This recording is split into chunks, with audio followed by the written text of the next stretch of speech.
믿음으로 주님께 나온 우리 성도님들 한 분 한 분 가운데, 또 우리 방송에 또 시청하면서 예배 드리신 한 분 한 분 가운데 주님의 은혜가 넘치시길 주님을 간절히 축원드립니다. 말씀의 제목을 다 같이 읽어보겠습니다. 하나님의 백성이 시편으로 노래하라. 아멘. 네, 오늘 찬양에 대한 말씀인데, 성가대에서도 귀한 찬양, 하나님을 찬양하라, 전능하신 하나님을 찬양하라. 너무너무 제가 뒤에서 들으면서 너무너무 감동이 됐습니다. 은혜가 됐습니다. 너무 감사를 드리고요. 지난주에도 그랬지만 우리 교회 요즘에 방문하신 분들이 그렇게 꾸준히 방문하신 분들이 계셔서 얼마나 감사한지 모릅니다. 지난주에도 새 가족이 오셨죠. 이제 앞으로도 계속 나오시겠다고 이렇게 말씀을 해주셨고, 또 오늘도 등록하시는 분이 한 분 또 계신데 감사를 드리죠. 이렇게 오셨는데 이렇게 이제 새 가족 위원들이 대화를 하면서 이런 질문을 해요. 뭐냐면은 오늘 예배 어떠셨어요? 예배를 막 마치고 새가족실로 가니까 오늘 예배 어떠셨어요? 지난주도 물어보시더라고요. 그런데 제가 이 이야기를, 이런 답변을 두세 번 정도 들은 것 같아요.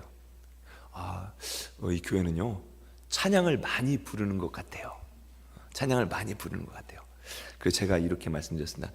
1년 전만 해도 3분의 1을 더 불러서 줄어든 겁니다. 네, 이렇게 말씀을 드렸어요.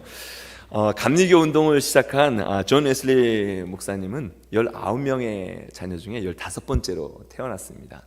말씀을 늘 전했죠. 그런데 이제 동생 찰스 웨슬리는 18번째로 이제 태어났어요. 그래서 존 웨슬리 목사님은 늘 메시지를 전하였고, 찰스 목사님은 옆에서 예배를 도우면서, 또 성가대를 인도하면서 찬양 인도를 하면서 찬양의 곡을 많이 지으면서 찬양으로 예배에 함께 했습니다. 오늘 방금 전에 우리가 불렀던 만입이 내게 있으면, 대표적인 그런 찰스 웨슬리의 그 곡이죠. 많은 곡들이 우리 찬송가 안에 이렇게 들어와 있습니다. 음악의 아버지라 불리는 바흐가 있어요. 또 음악의 어머니라 불리는 핸델이 있습니다. 고전음악가 베토벤, 모차르트, 그 당시에 지금은 다양한 음악의 형태가 있습니다. 그런데 그 당시는 음악이라 하면 교회 음악이고 예배 음악이었습니다. 예배는요 기도와 말씀과 헌신과 찬양, 이 네 가지 요소가 있을 때 이것을 예배라고 부릅니다. 우리가 새벽 예배라고도 부르지만 새벽 기도회가 원래 맞아요. 왜냐하면 기도와 찬양과 말씀이 있지만 헌금은 없잖아요. 그러면 이렇게 기도회라고 이렇게 부릅니다. 네 가지 요소를 이렇게 있는데, 예배에서 찬양은 정말 너무너무 중요합니다. 찬양이 왜 중요한가 하면, 성경은 하나님께서 우리를 창조하신 목적이 있다는 거예요. 이사야서 43장 21절, 이게 4321입니다. 아마 이제 계속 기억하실 것 같은데 다 같이 읽어보겠습니다. 이 백성은 내가 나를 위하여 지었나니 나를 찬송하게 하려 함이니라. 아멘. 네, 하나님을 찬양하기 위해서 하나님의 자녀, 하나님의 백성으로 우리를 부르셨다는 겁니다.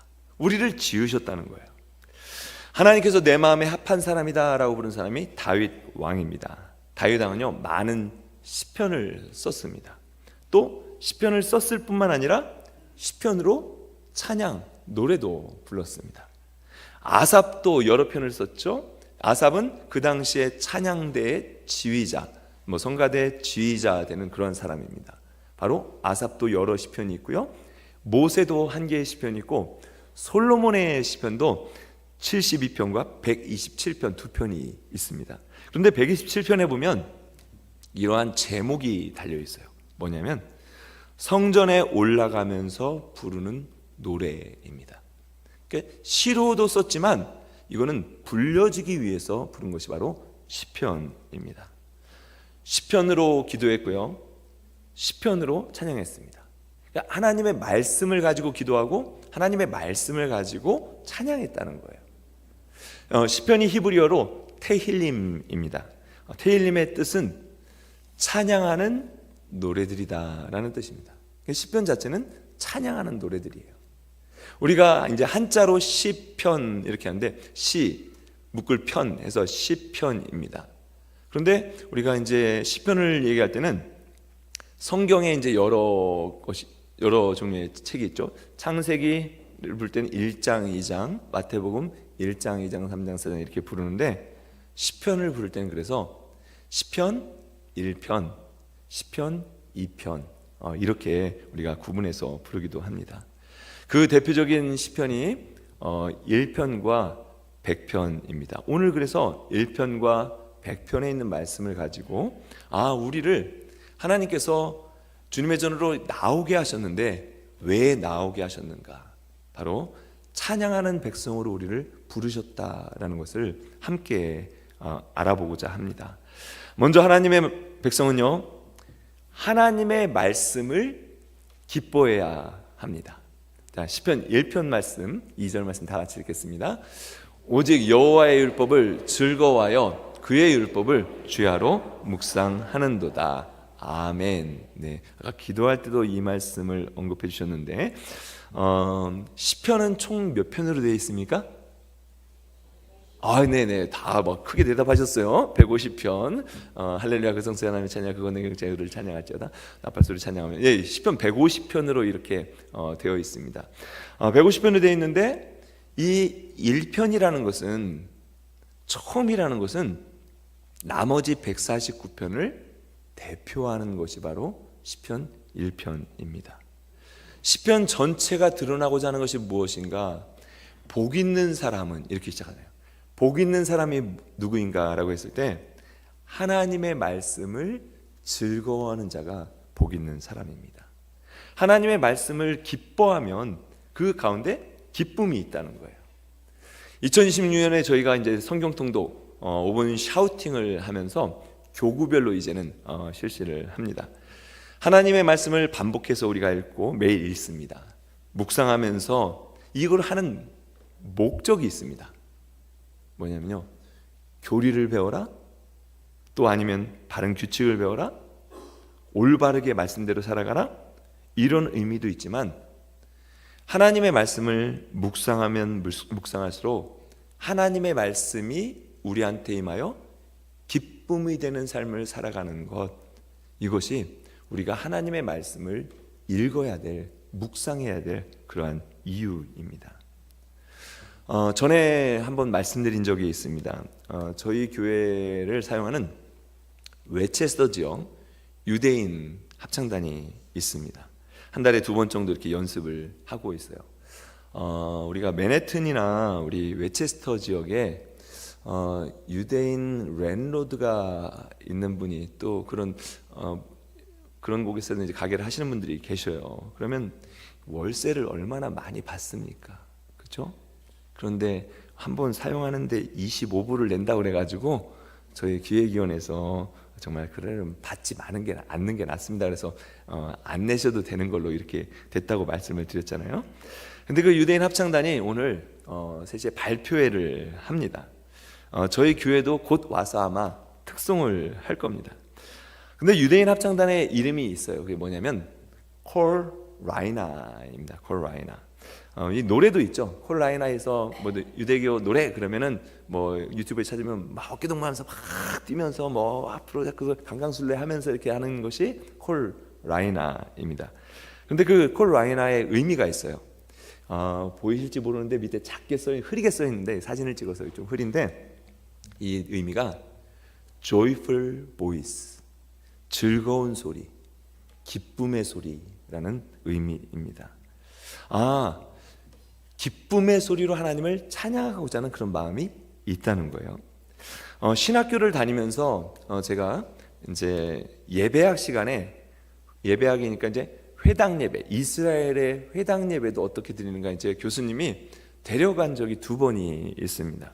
왜냐하면 그 교수님이 올게니스트였는데 주일날엔 교회에서 반주를 하지만 안식일 유대인들은 토요일날 예배를 드리잖아요. 그러니까 토요일날 또 엑스트라로 이렇게 반주를 하시는 거예요. 가서 이렇게 반주를 하시면서 예배를 드리는데 한 1시간 반 이상 예배를 드립니다. 그런데 예배는 회당의 예배는 뭐냐면 하나님의 말씀을 읽는 것이 예배입니다. 읽는 것이. 그래서 우리는 구약 성경이라고 하죠. 히브리어는 타낙이라고 합니다.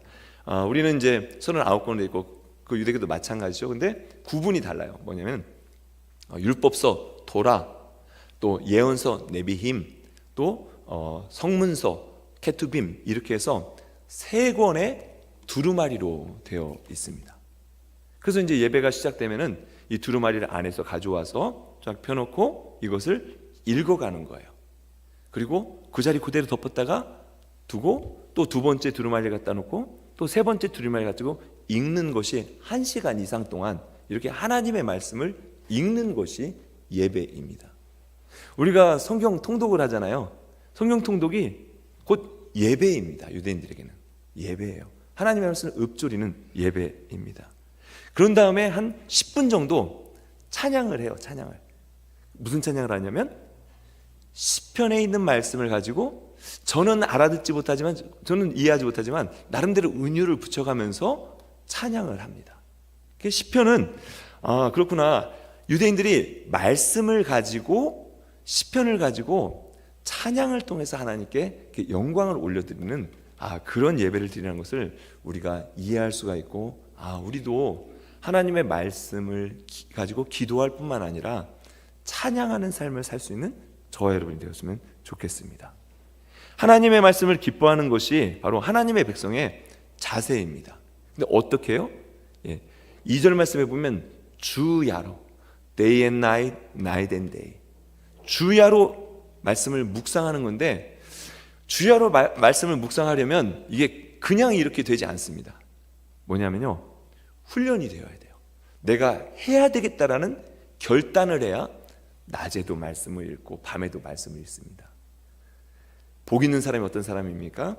하나님의 말씀을 주야로 묵상하며 그 말씀으로 기뻐하는 사람, 찬양하는 사람, 말씀을 읽으면서 말씀을 들으면서 정말 흥얼흥얼 우리의 찬양이 나올 수 있는 그런 사람이 바로 시편에서 말하는 예배하는 사람이며 복 있는 사람이며 신약으로 얘기하면 행복한 사람입니다. 저와 여러분이 2026년 행복한 사람이 되시길 간절히 축원드립니다. 네.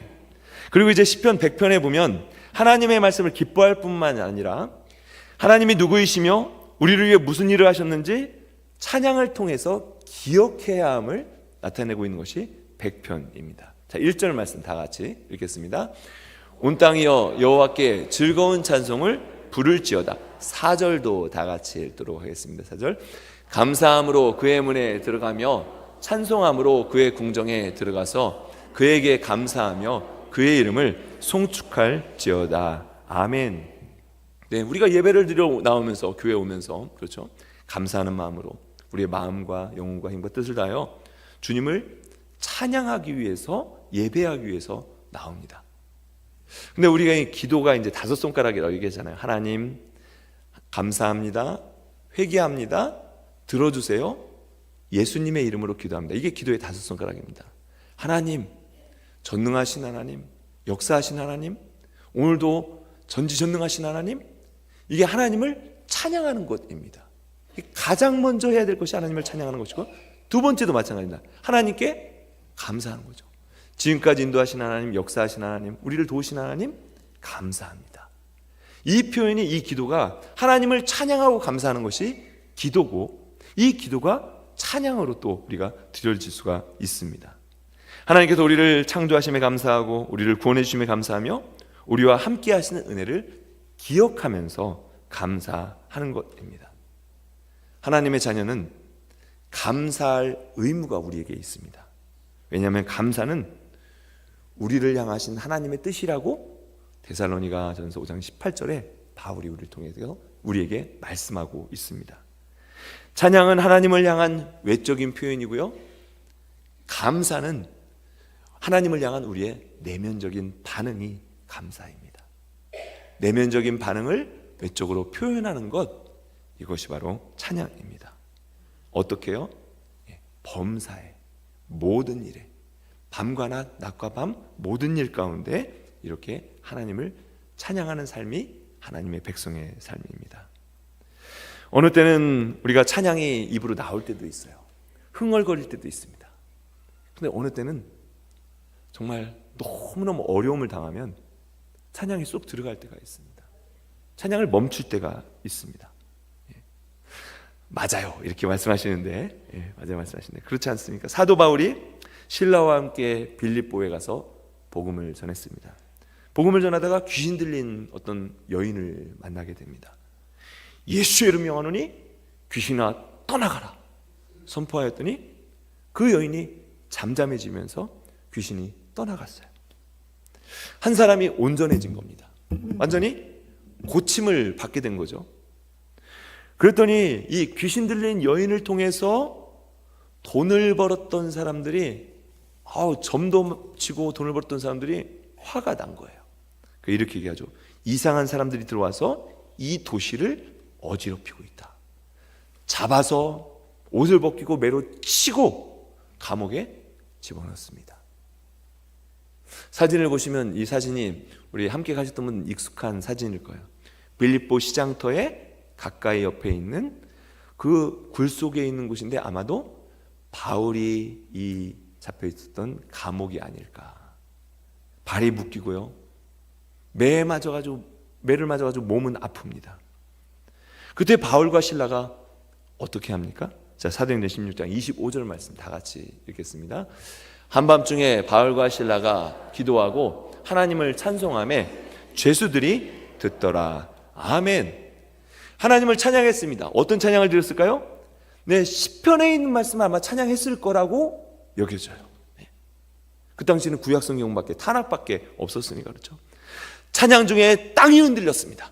그리고 옥문이 열어졌습니다. 게다가 이것을 보고 깜짝 놀란 간수가 자결하려 할 때 어떤 일이 벌어집니까? 멈춰라! 우리가 도망가지 않았다. 간수를 살리고 간수 가정을 살리는, 생명을 살리는 역사가 어떤 가운데서 일어나냐면 찬양 중에 일어납니다. 여러분, 우리의 삶 가운데 다쳤던 것, 정말 아픈 것, 얽매였던 것 있다면 기도하며 찬양할 때 모든 문제들이 해결되고 모든 문이 열려지시기를 간절히 축원드립니다. 하나님의 말씀의 역사입니다. 그래서 이과에서 예배에 대해서 우리가 교리를 이제 각 과에서 있는 때가 있고 없는 때가 있는데, 예배에 대해서 예배란 무엇인가를 이렇게 설명합니다. 우리 다 같이 2페이지인데 천천히 읽어보겠습니다. 예배를 하나의 행사나 찬양을 부르는 모임 정도로 과소평가하는 사람이 많습니다. 그러나 예배는 삶의 모든 영역에 확대됩니다. 예배의 목적과 초점은 하나님에게 있으며 하나님께 합당한 찬양과 경배를 드리는 것입니다. 그리스도인은 개인의 삶 가운데서 예배를 드려야 합니다. 그리고 다른 그리스도인들과 함께 모여서도 하나님을 예배하며 그분의 영광을 위해 자기 재능을 사용해야 합니다. 함께 드리는 예배는 그리스도인들의 덕을 세우고 그들을 굳세게 할 뿐만 아니라 믿지 않는 사람들에게도 하나님의 위대하심을 증거하는 역할을 합니다. 아멘. 우리가 하나님을 예배할 때, 개인적으로도 하나님을 묵상하며 예배하지만 함께 모여서 예배할 때 하나님의 살아계심을 드러내는 것, 증거하는 것, 이것이 바로 공동체 예배고 교회의 예배입니다. 지난주에 저희 막내 하영이의 친구가 이제 뉴욕을 처음으로 방문해서 이렇게 새해를 함께 보내게 되었습니다. 그리고 난 다음에 학교에 돌아가서 책상 위에서 이렇게 찍은 사진을 보내왔어요. 사진 한번 보이시죠? 익숙하죠? 책상 위에다가 저희 교회 달력과 컵을 이렇게 놓은 거예요. 우리 방문자 패키지 아니니까 이렇게 오시면은 이렇게 하나씩 드리는 패키지인데, 그리고 나서 이제 땡큐 카드를 이렇게 보내왔어요. 땡큐 카드를. 내용은 이런 내용입니다. 새해 너희 가족과 함께 보내서 너무너무 기쁜 시간이 되었습니다. 그리고 한국교회에서 많은 좋은 사람들을 만났고 생기 있는 예배와 윷놀이도 즐거웠습니다. 성도님들이 친절하게 대해주셔서 정말 좋은 기억을 만들어 주셔서 감사드립니다. 예배는요, 찬양은 우리가 주님 앞에 1대1로 한 사람이 드리기도 하지만 우리는 함께 나와서 함께 예배하며 기쁨으로 감사하며 찬양할 때 이것은 다른 사람에게 하나님의 살아계심, 하나님의 역사하심을 증거하는 증인의 역할을 감당하는 겁니다. 또 열심히 또 우리가 새 가족들을 얼마나 열심히 잘 섬겨주십니까? 곳곳에서 이렇게 섬겨주시잖아요. 예수님께서 제자들과 함께 마지막 유월절 만찬을 마치시고 감람산으로 가셨습니다. 이제 곧 잡히게 되죠. 곧 12시간도 지나지 않으면 십자가에서 죽으실 기약이 가까이 왔음을 주님도 다 아셨습니다. 그런데 그 길을 예수님께서 어떻게 가십니까? 마가복음에 있는 말씀 다 같이 읽어보겠습니다. 이에 그들이 찬미하고 감람산으로 가니라. 아멘. 이때도 찬송을 불렀다면 시편을 찬양했겠죠. 시편의 그 은혜를 받고 함께 이렇게 찬양을 했을 겁니다. 그리고 환난과 핍박이 앞에 보이지만, 어려움이 있는 것을 우리가 알지만, 그럼에도 불구하고 하나님을 찬양하고 감사하면서 나아갈 수 있는 예수님의 그러한 발걸음이 저와 여러분의 발걸음이 되었으면 좋겠습니다. 하나님을 하나님으로 인정해 드리는 거죠. 사도 바울은 에베소 교회 성도들 향해서 이렇게 단호하게 얘기합니다. 술 취하지 말라. 이는 방탕한 것이니 오직 성령의 충만을 받으라. 아멘입니까? 그러면 우리는 어떻게 성령의 충만을 받아야지? 어떻게 성령 충만을 받아야 되지? 그 다음 절에 19절과 20절에 이렇게 말씀하고 있죠. 다 같이 읽겠습니다. 시와 찬송과 신령한 노래들로 서로 화답하며 너희의 마음으로 주께 노래하며 찬송하며 20절 범사의 우리 주 예수 그리스도의 이름으로 항상 아버지 하나님께 감사하며 아멘. 어떤 사람이 성령 충만한 삶입니까? 우리의 입술에서 우리의 마음에서 늘 찬양과 감사가 신령한 노래가 흘러나온다면 이 사람은 바로 성령 충만한 사람입니다. 성령 충만한 사람이에요. 저와 여러분이 이런 삶을 사시기를 간절히 축원드립니다. 찬양이 이렇게 중요합니다. 특별히 오늘은 할렐루야 성가대에 임명식을 하는 날입니다. 찬양팀 성가대 뿐만 아니라 우리 모두도 마찬가지입니다. 성가대는 어떤 사람입니까? 찬양대는 어떤 사람입니까? 우리 시편 100편 5절 말씀 다 같이 읽어보겠습니다. 여호와는 선하시니 그의 인자하심이 영원하고 그의 성실하심이 대대에 이르리로다. 아멘. 성가대는 찬양팀 누구냐면요, 하나님의 인자하심, 하나님의 성품을 선포하면서 찬양하는 사람들이 성가대입니다. 하나님께서 영광을 돌리고 그것을 선포하며 들을 때에 우리가 은혜도 받고 격려하면서 함께 박수도 쳐주고 하나님께 영광의 박수, 감사의 박수 함께 나누는 것이 바로 성가대의 의무입니다. 그런 성가대는 그럼 누가 이런 성가대의 대원이 될 수 있겠습니까? 성가대의 자격이 성경에 나옵니다. 자, 역대상 15장 16절 말씀 다 같이 읽겠습니다. 다윗이 레위 사람의 어른들에게 명령하여 그의 형제들을 노래하는 자들로 세우고 비파와 수금과 재금 등의 악기를 올려서 즐거운 소리를 크게 내라 하매. 아멘. 다윗 왕의 명령이에요. 골라이나 너희가 즐거운 소리를 내라. 하나님 앞에 즐거운 소리를 내라. 오늘도 클라리넷 함께 모든 악기를 동원해서 함께 즐거운 소리를 내는 것. 아무나 뽑은 것이 아닙니다. 레위 사람 중에, 제사장 중에 택한 사람을 하나님께서 선택하셨습니다. 성가대는요 그냥 아무나 하는 것이 아닙니다. 하나님께서 나를 택하셨다라는 것을 분명히 알고 찬양해야 될 것이 우리 성가대원의 의무입니다. 그리고 우리가 찬양을 통해서 하나님께 영광을 돌리잖아요. 그런데 우리 입술이 교회에서만 또 이렇게 구별되어서 거룩한 삶을 사는 것이 아닙니다. 우리 입술을 통해서 하나님을 자랑하고 하나님을 증거하는 그런 아름다운 목소리가 교회 안에서나 교회 밖에서나 나올 때 하나님께서는 이 찬양을 받으십니다. 그럼 우리가 어떤 자세로 그러면 성가대에 임해야 될까요? 자, 역대상 25장 7절 말씀 다 같이 읽어보겠습니다. 그들과 모든 형제 곧 여호와 찬송하기를 배워 익숙한 자의 수요가 288명이라. 아멘. 우리 성가대가 288명이 되었으면 좋겠습니다. 할렐루야. 네, 288명이 되었으면 좋겠어요. 네, 네. 한국의 어떤 교회는 5천 성가대를 하겠습니다라고 한 10년 전에 선포하더니 정말 5천 명의 성가대를 하시더라고요. 네. 네, 우리 어떤 분은 그렇죠. 정말 천상의 소리를 가지고 계신 분이 계십니다. 정말 찬양을 잘하시는 분들이 계시죠. 그런데 성가대는 찬양을 잘하는 사람만 모이는 것이 아니라 같이 훈련하여, 여기 영어에 보면 트레인이라고 그러죠. 트레인. 계속해서 함께 트레인하고 연습하고 목소리를 맞추고, 어느 때는 목소리를 높이고 어느 때는 목소리를 낮추면서 서로 화합을 이루는 것, 이것이 성가대원의 자세입니다. 그러면서 겸손해지죠. 왜냐하면 혼자 하는 것이 아니기 때문에, 같이 부르는 거기 때문에 그렇습니다.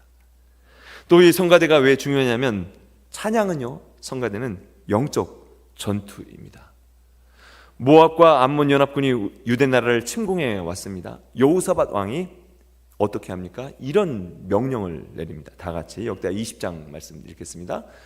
백성과 더불어 의논하고 노래하는 자들을 택하여 거룩한 예복을 입히고 군대 앞에서 행진하며 여호와를 찬송하여 이르기를, 여호와께 감사하세, 그의 인자하심이 영원하도다. 아멘. 성가대는요, 영적인 전쟁의 최전방에 있는 사람이 바로 성가대입니다. 가운에 있잖아요. 거룩한 옷을 입고 앞에 나가서 하나님을 찬양하며 감사하며 나아갈 때, 이 전쟁이 하나님께 속한 전쟁임을 선포하는 것이 바로 성가대입니다. 여러분, 영적 전쟁에서 우리 성가대가 먼저 승리하시기 바랍니다. 또 우리 모든 성도님들은 찬송을 통하여, 찬양을 통하여 영적 전쟁에서 승리하시길 주님을 간절히 축원드립니다. 우리 모두에게 정말 오늘 말씀, 시편에 있는 말씀과 또 역대상하에 있는 말씀처럼 말씀과 찬양과 기도와 헌신을 통해서 우리는 예배하는 삶을 살아야 될 것이 하나님께서 우리에게 주신 그러한 명령입니다. 주님께로 나아오라. 나와서 하나님을 예배할 것을 하나님께서 우리에게 말씀해 주고 계신데, 저와 여러분이 정말 감사함으로 하나님을 예배할 때 하나님께서 주시는 그 기쁨이, 하늘의 기쁨이, 이 땅에 있는 모든 소망이 정말 충만하시기를 주의 이름으로 간절히 축원드립니다.